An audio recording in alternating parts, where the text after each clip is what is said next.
بسم اللہ الرحمن الرحیم۔ السلام علیکم ورحمۃ اللہ وبرکاتہ۔ امید ہے آپ سب خیریت سے ہوں گے۔ اللہ تعالیٰ مجھے اور آپ کو بہت سی برکتیں عطا فرمائے۔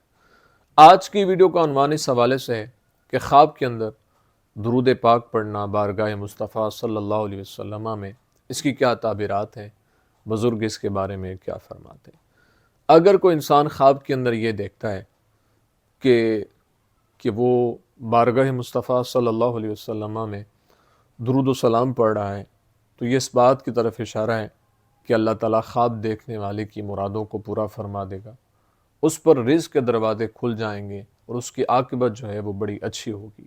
اس لیے اللہ کے حضور اس کو دعائیں کرتے رہنا چاہیے اور اللہ کا شکر ادا کرنا چاہیے، چونکہ یہ خواب دیکھنا بہت اچھا ہے۔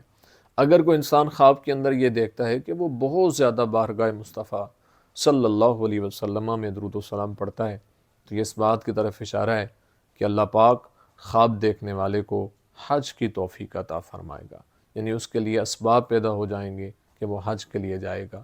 امید ہے آپ کو ویڈیو پسند آئی ہوگی۔ اگر پسند آئی ہے تو لائک، کمنٹ اور صدقہ جاریہ سمجھتے ہوئے اس کو شیئر ضرور کریں، اور اگر ہمارے چینل پر نیو ہیں تو ہمارے چینل کو ضرور سبسکرائب کریں، بیل آئیکن کے بٹن کو دبا کے آل پہ کر دیں تاکہ ہر نئی آنے والی ویڈیو کو نوٹیفیکیشن آپ تک بر وقت پہنچ سکے۔ زندگی رہی تو انشاءاللہ نیکسٹ ویڈیو میں آپ سے پھر ملاقات ہوگی۔ السلام علیکم ورحمۃ اللہ وبرکاتہ۔